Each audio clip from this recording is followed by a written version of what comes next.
Bienvenidos a esta clase número 6 de Introducción a la Cábala o de Cábala para la vida cotidiana, como a ti o como a vos más te guste. ¿Cómo andás? Espero que te sientas bien. Acordate que la realidad siempre es la misma, ¿sí? Lo que hace que uno por ahí se levante pesimista u optimista o conforme o disconforme respecto a lo que uno tiene, ¿sí? Es la percepción que uno tiene de esa realidad, porque la realidad no cambia. Lo que cambia a veces es nuestra manera de percibir. Y una buena manera, ¿sí? Un buen truco para hacer alquimia de esa percepción, quiere decir de poder cambiar la percepción que nosotros tenemos de la realidad, acordate, insisto, es con la respiración, con las respiraciones conscientes. Así que antes de empezar esta clase, vamos a arrancar con 7 respiraciones conscientes. 7 en la numerología cabalística, el 7 siempre representa la perfección, ¿sí? Entonces vamos a cerrar los ojos, vamos a ponernos la mano en el ombligo, ¿sí? Para controlar que cada vez que inspiremos sea solamente la panza la que se ensanche y que el aire no suba a los pulmones. Y vamos a hacer 7 respiraciones, tú o vos no las cuentes, ¿sí? Así te relajás. Empezamos.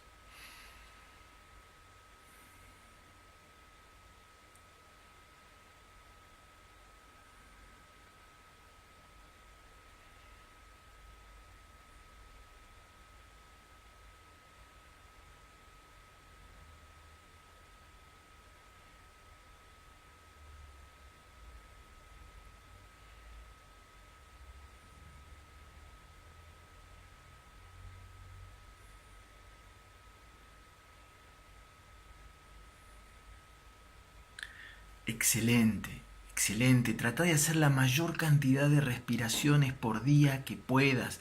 Lo ideal sería que puedas hacer más de 30 por día. En cualquier momento te levantás a la mañana, te cepillás los dientes, esperás en el mercado, en alguna fila, en el banco. Aprovechá para hacer respiraciones. Más respiraciones hagas en tu día, más alquimia generás para poder cambiar tu percepción de la realidad, ¿sí? Los problemas no son graves.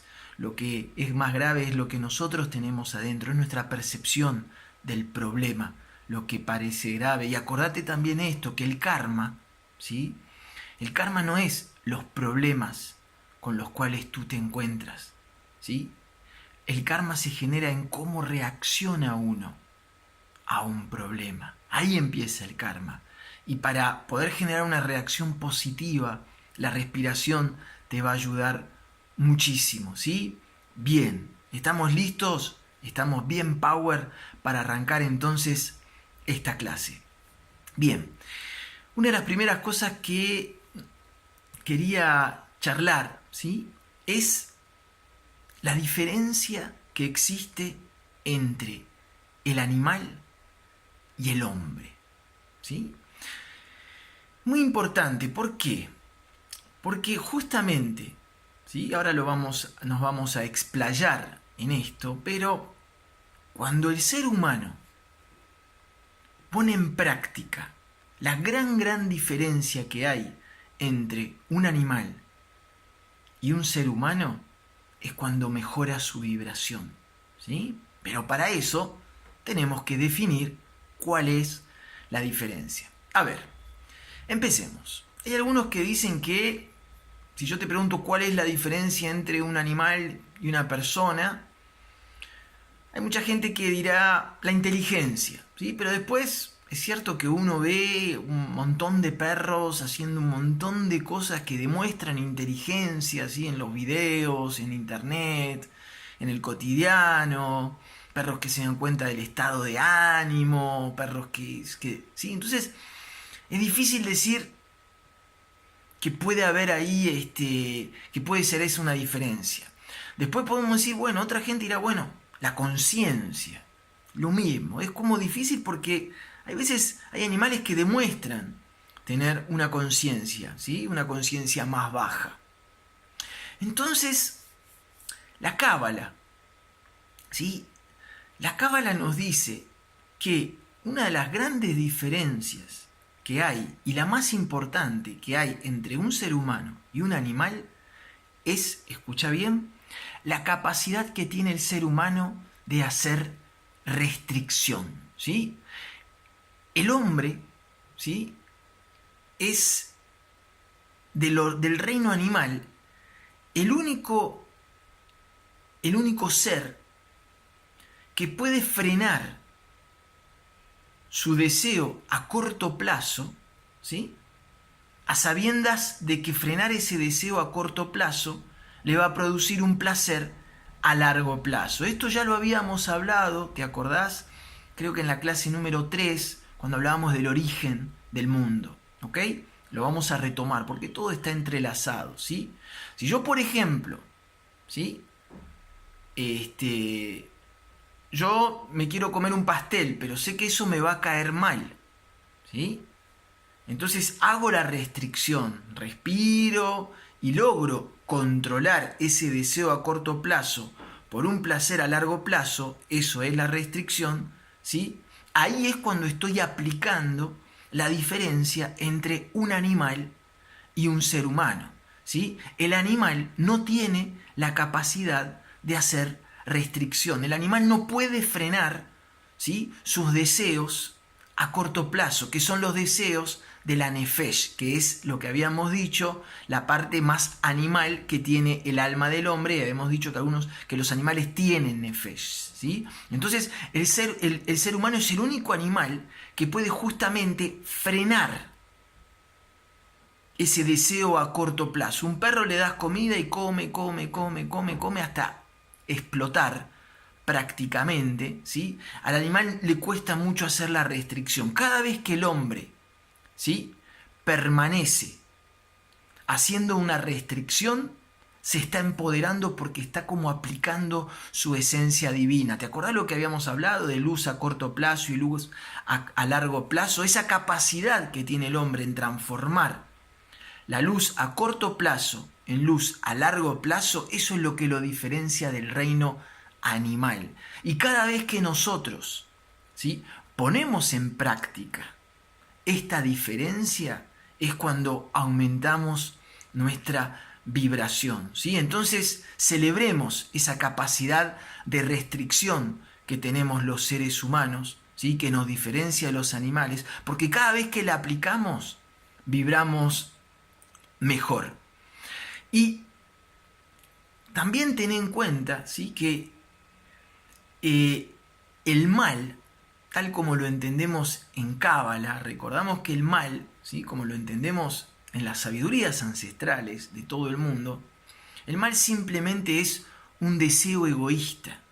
Y de alguna manera, ¿sí?, si el mundo está como está, es porque hay una gran ausencia de restricción. Quiere decir que el ser humano no puede frenar, no tiene la fuerza espiritual que te la da la Neshemá, ¿sí?, cuando vimos las partes del alma, ¿sí?, la Neshemá es la que te da la capacidad de poder hacer restricción, de poder frenar tus deseos a corto plazo. Entonces, la presencia del caos que vemos en el mundo es porque el hombre, el ser humano, no tiene desarrollado esa capacidad de restricción, porque no tiene desarrollado, no tiene tan trabajado la parte más elevada del alma, que es la Neshemá. Los animales no tienen Neshemá, ¿sí?, entonces no pueden hacer restricción. Y la Neshemá y la restricción es lo que te permite restringir el mal o poder armonizarlo. Está bueno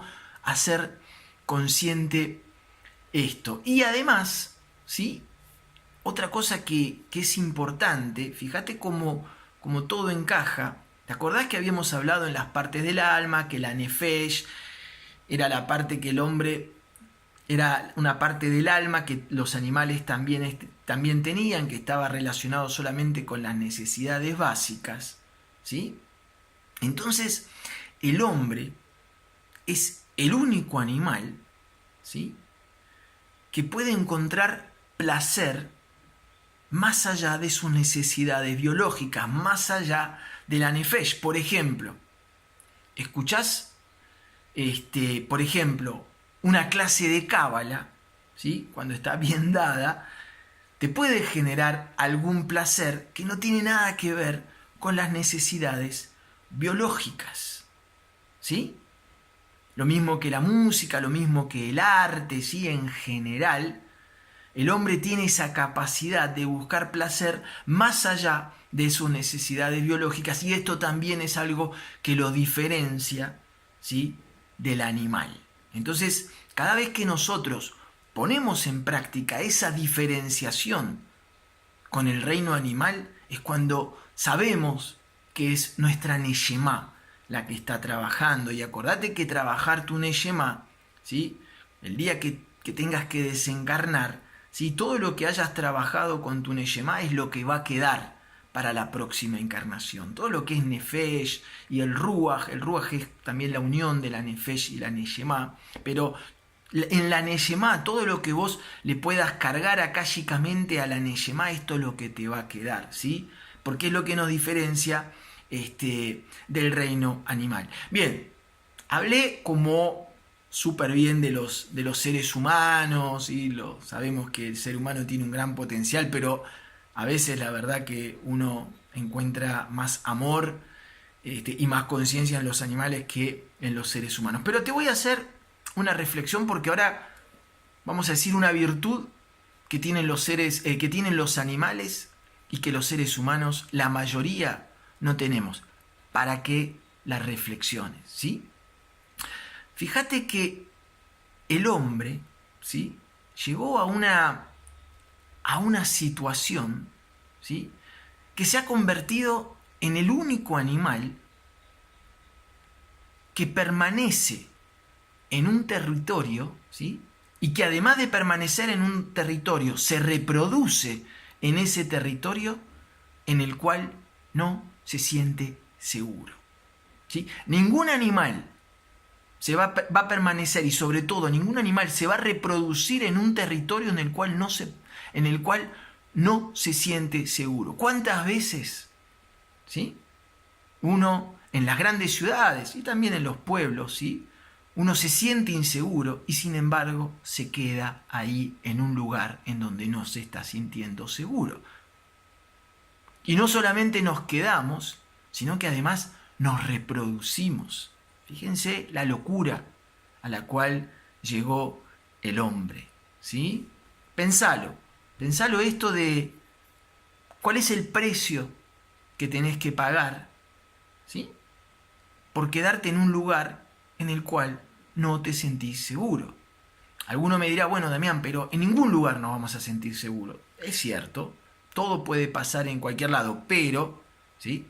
Hay lugares en donde uno se siente un poquito más seguro que otros. La seguridad, ¿sí? Sentirte seguro, que depende de ti, es sentirte tranquilo. Y el hombre, fíjate esa diferencia, es el único animal que permanece, se reproduce, se termina muriendo en un lugar en el cual no se siente seguro.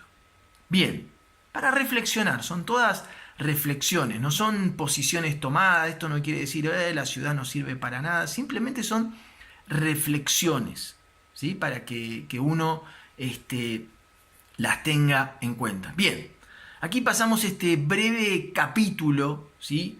Sobre la diferencia entre el ser humano y los animales.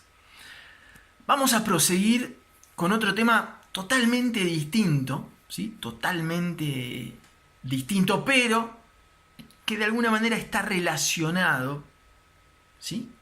Con esta parte animal que tiene el hombre y que tiene que aprender a controlar. ¿Ok? Bien.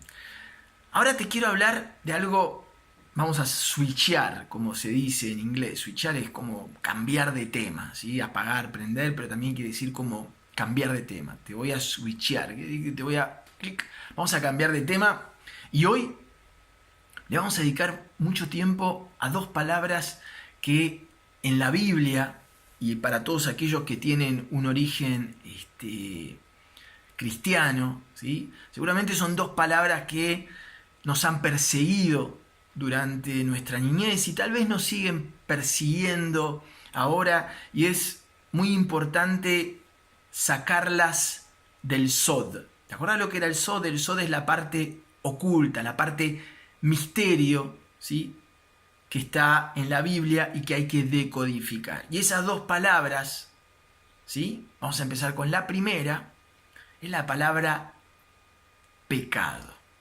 ¿Sí? ¡Wow! Una palabra fuerte. ¿Cuántas veces hemos estado perseguidos con la palabra pecado porque la relacionamos con el infierno? ¿Sí? En otra clase vamos a hablar del tema del infierno, pero quiero que hoy hablemos del pecado, ¿sí? Y para que le empecemos a entender el verdadero significado a la palabra pecado. Bien, vamos a arrancar entonces. Nosotros estamos acostumbrados, ¿sí?, inconscientemente o conscientemente, a relacionar la palabra pecado, ¿sí? Conocemos todos los pecados capitales, la lujuria, la ira, la pereza, etcétera, etcétera, etcétera. Y uno está acostumbrado a relacionar la palabra pecado, ¿sí?, con algo gravísimo, con algo de lo cual difícilmente se vuelve, y si uno tiene la posibilidad de volver de un pecado, hay como que pasar por un gran sufrimiento en el medio para poder expiar las culpas. Lo primero que en Kabbalah nos preguntamos, ¿sí?, es pensar esto. Pensá que la fuente, ¿sí?, el Dios, la diosa, el padre, la madre, todo eso reunido en la fuente, ¿sí?, es todo amor, es todo benevolencia. Entonces, pensá, ¿sí?, y que la manera de encontrar un acercamiento para poder entender lo que es el amor de la fuente tiene que ver con el amor más cercano que uno lo puede encontrar, es el amor de un padre o de una madre hacia sus hijos. Eso sería como una pequeña manera de acercarse al amor, según se dicen en las sabidurías ancestrales, que siente la creación por sus criaturas, o sea, por nosotros, la fuente por nosotros, ¿sí?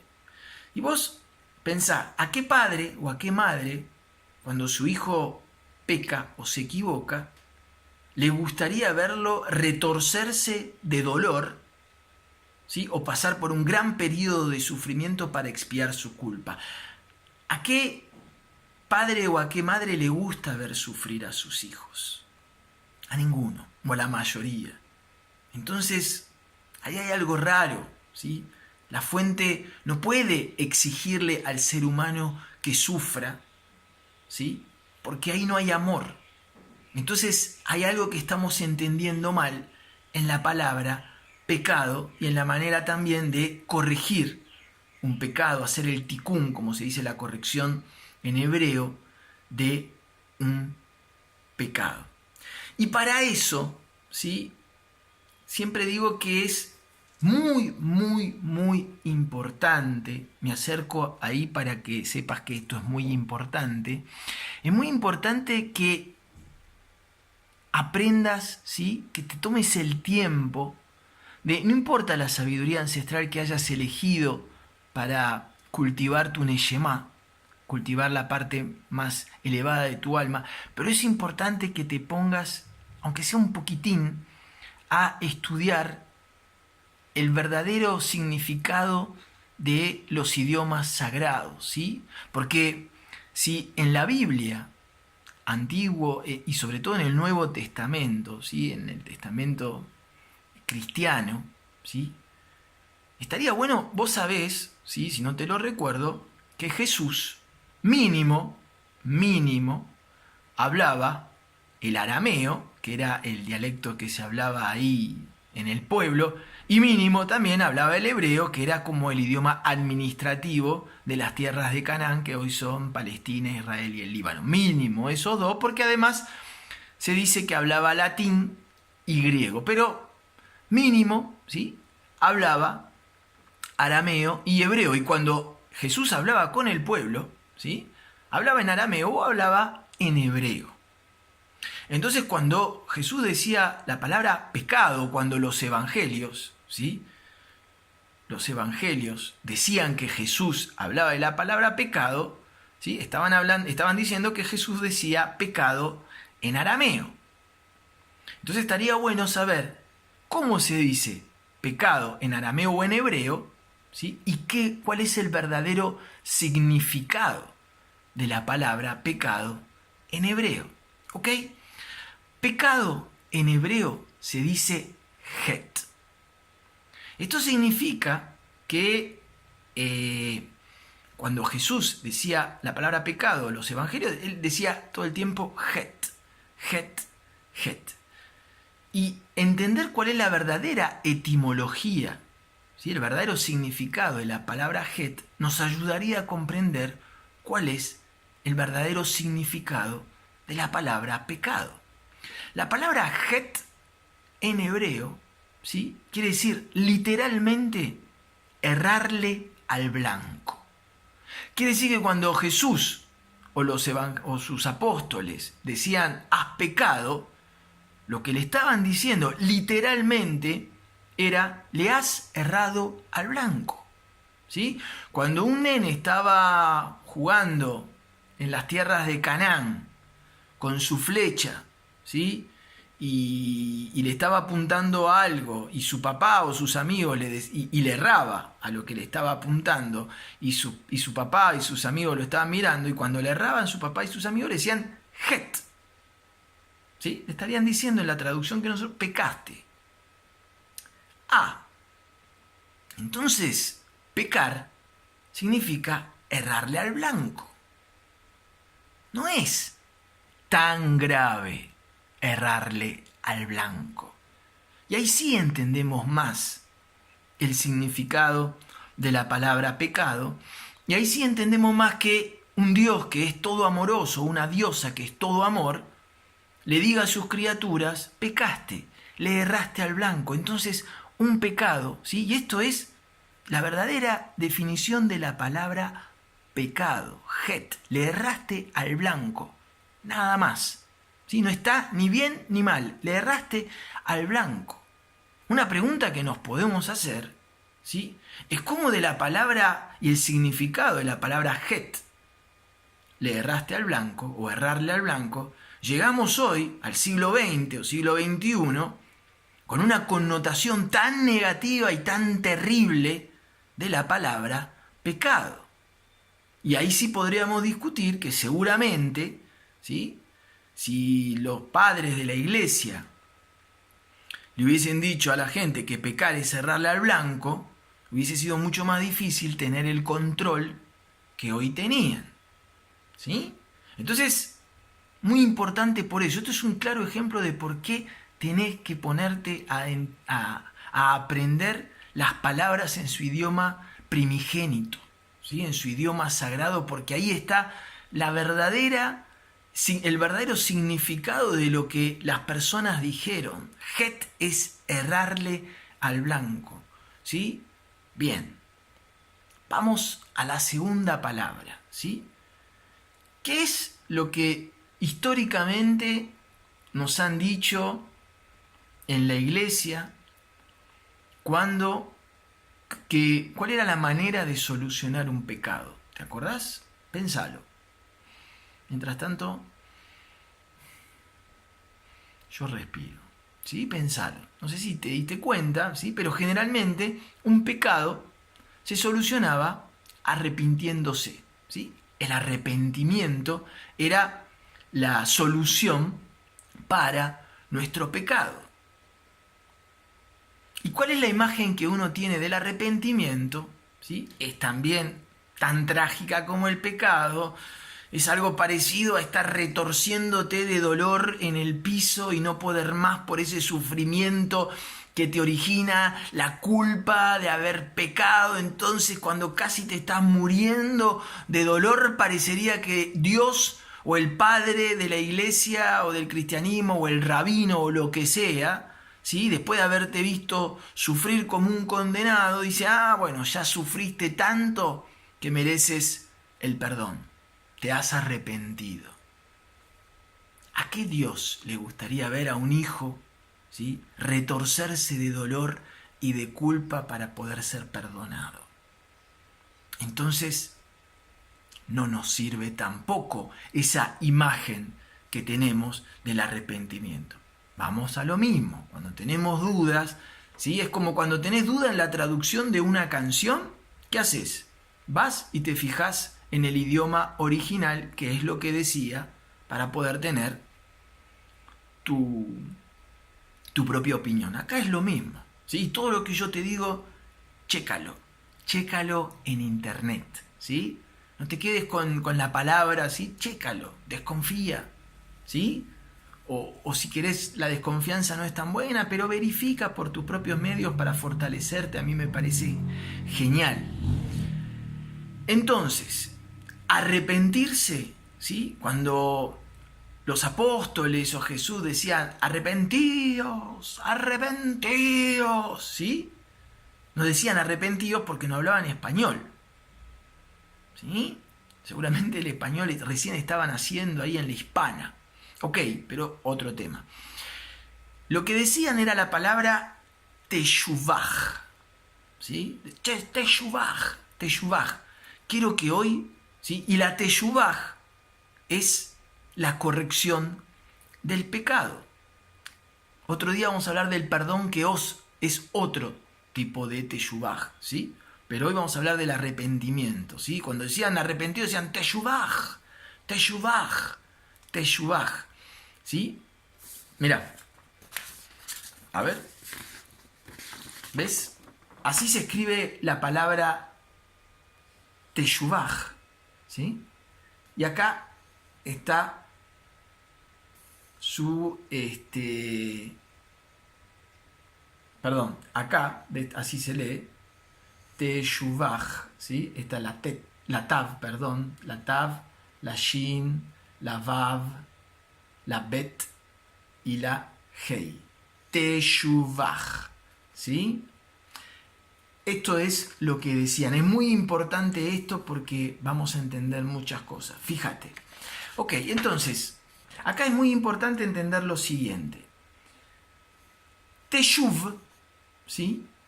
Teshuv, en hebreo, quiere decir como retorno. Retornar, devolver.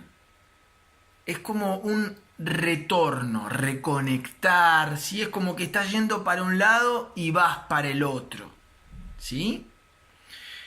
Recuperar quiere decir teshuv, ¿sí? Entonces, teshuv, ¿sí? O teshuv, ¿sí? Es, de alguna manera nos está diciendo retornar a la hei, ¿sí? Teshuv, hei, recupera la hei. Interesante. Arrepentirse quiere decir recuperar la hei. Entonces tenemos que entender qué es la hei.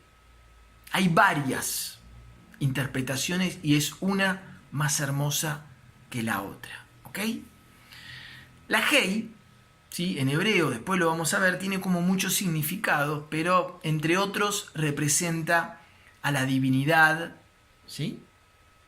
Entonces, de alguna manera, ¿sí?, hacer la teshuvah es recuperar tu divinidad. Nada más. No es nada más que eso, ¿sí? Recuperar tu centro, recuperar tu equilibrio, tu pilar del medio, ¿sí? Cuando un chico está tirando con su arco hace 3000 años y le erra al blanco, o sea, peca, o sea, hace het, ¿sí?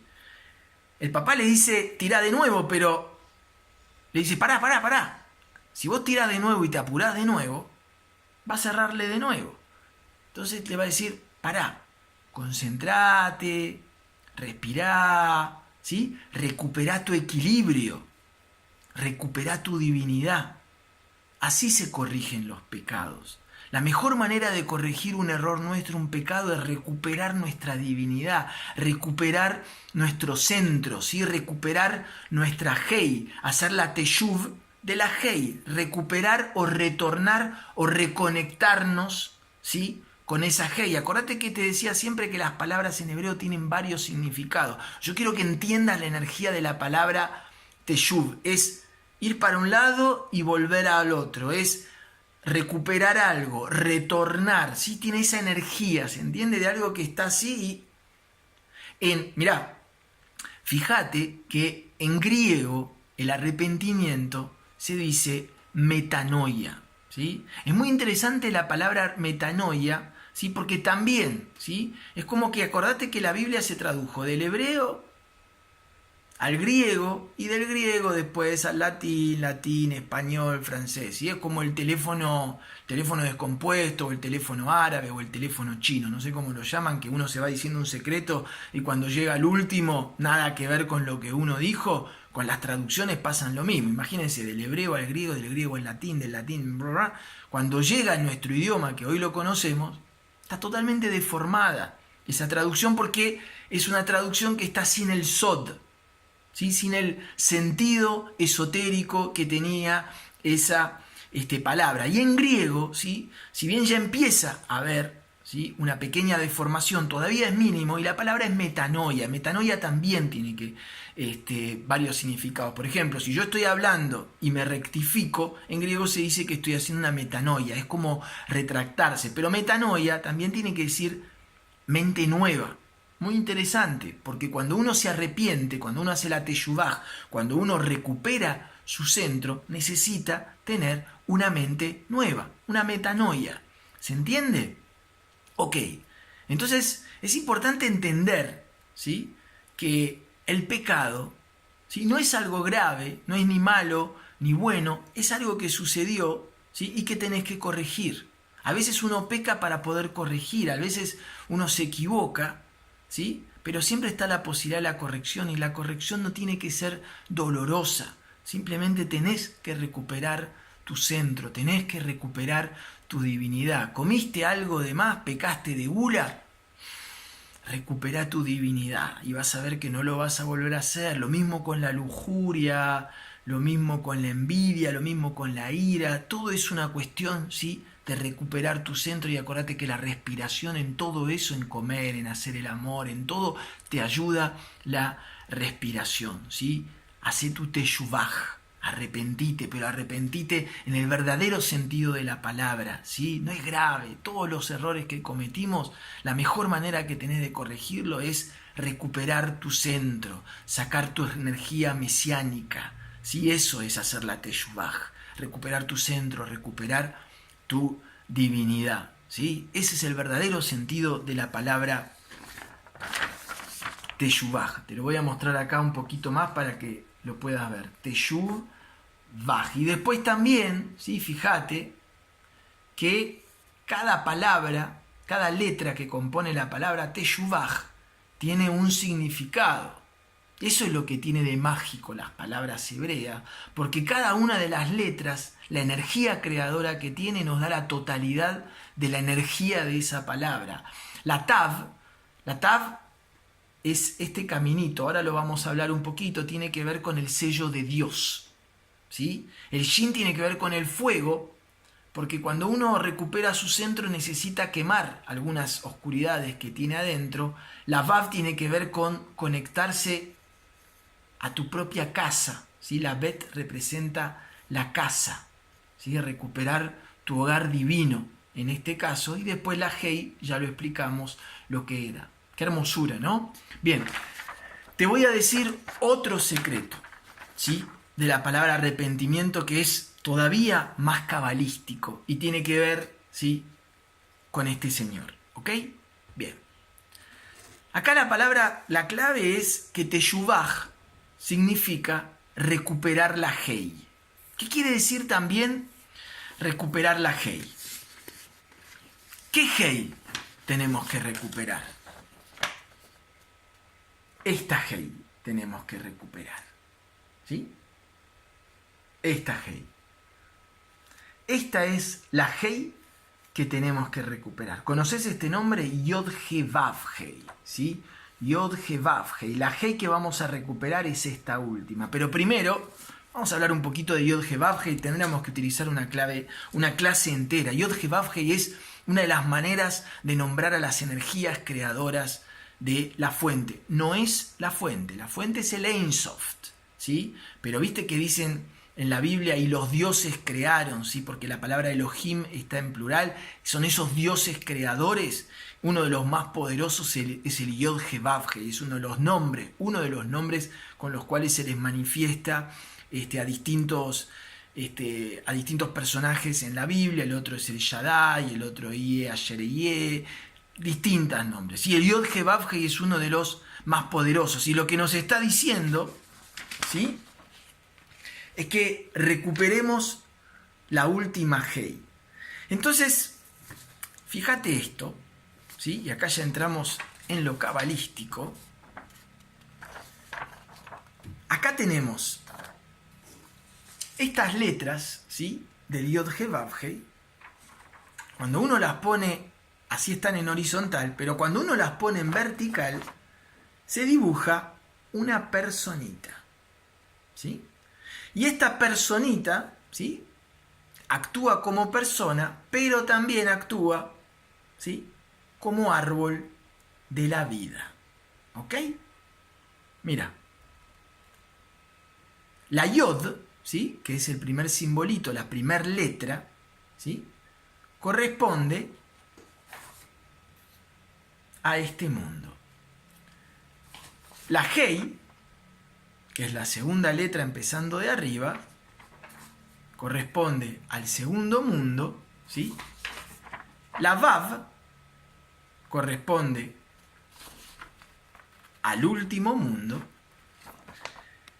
Y la Hei, esta que queremos recuperar, ¿sí?, corresponde a la Malkut, al mundo físico. Cuando cabalísticamente nos dicen que tenemos que recuperar la Hei, lo que nos está diciendo es que nosotros estamos desconectados del resto del universo. Estamos viviendo solamente en el mundo físico, en el mundo de los 5 sentidos y en los placeres del 5 sentidos. Y que lo que tenemos que hacer es reconectar la Hei al resto del árbol. Reconectar, ¿te acordás cuando hablamos de las 100 ovejas? Reconectar el 1% con el resto del 99%. Eso es hacer también la Teshuvah, recuperar la Hei. Quiere decir que hay una desconexión, ¿sí? Y cuando la Hei, o sea el mundo físico, está desconectado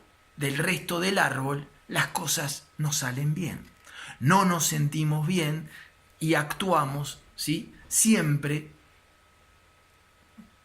de manera egoísta. Entonces, hacer la Teshuvah, ¿sí?, es reconectar esta Hei con el Yod-He-Vav, ¿sí? Yod-He-Vav-Hei. Cuando nos dicen hacer la Teshuvah, quiere decir se te desconectó la Hei, ¿sí? Estás demasiado en el mundo físico, lo tenés que reconectar. Tenés que reconectar el 1%, ¿sí?, con el resto, con el 99%. Interesantísimo, ¿sí?, el verdadero significado de la palabra Teshuvah, ¿sí? Y fíjate esto, te decía que, fíjate la Hei, ¿sí? La Hei, como te dije, representa la Malkut, ¿sí? Representa la Malkut y también representa el sendero, ¿sí?, que une la Malkut con el resto del árbol, ¿sí? El 1%, el sendero que une el 1% con el 99%, ¿sí? Entonces, cuando uno está Cuando uno necesita hacer la teshuvah, quiere decir que uno está solamente viviendo en la malkut. Y la malkut tiene que ver solamente con los placeres a corto plazo, solamente con el recibir. ¿Sí? Y bien se sabe que en Cábala, ¿sí?, el único lugar, escucha bien esto que te voy a decir, el único lugar donde existe la muerte es en la malkut. Entonces, lo que se dice, ¿sí?, es cuando una persona o una pareja solamente vive en el recibir, en la malkut, es ahí que empieza a morirse. ¿Sí? Cuando uno está totalmente desconectado del 99%, ¿sí?, cuando uno está solamente viviendo en el 1%, uno está desconectado, uno vive solamente en el recibir y no en el dar. ¿Sí? Entonces hacer la teshuvah, de alguna manera, también es frenar la muerte en la que te estás metiendo, o es frenar la muerte que estás acelerando. ¿Sí? Ese es el sentido de la teshuvah. Volver a conectar tu malkut con el resto del árbol, sobre todo con la yesod. O si preferís, ¿sí?, volver a conectar tu hei con el yod hevav. Interesantísimo el tema de la teshuvah y del pecado. Fíjate, una sola palabra, todos los misterios y todos los secretos y todo el aprendizaje que nos trae. Por eso insisto, ¿sí?, la importancia de conocer las letras hebreas. Si lo que te gusta es la sabiduría ancestral de origen hebrea, judía o cristiana, es lo mismo, ¿sí? Hay que meterse de lleno, ¿ok? Bien, espero que esta sexta clase te haya gustado, espero que te ayude, ¿sí?, en el cotidiano, a cuando uno se equivoca, saber que la solución es arrepentirse, pero en su verdadero sentido. Recupera tu centro, respirá, meditá y vas a ver que la realidad es bella. Lo que uno tiene que aprender es no a modificar la realidad, sino a modificar la percepción. ¿Sí? Bien. Te agradezco como siempre que te intereses a estos temas, ¿sí? Te agradezco como siempre los aportes, tus aportes que nos ayudan tanto a proseguir con este camino y te digo hasta la próxima clase.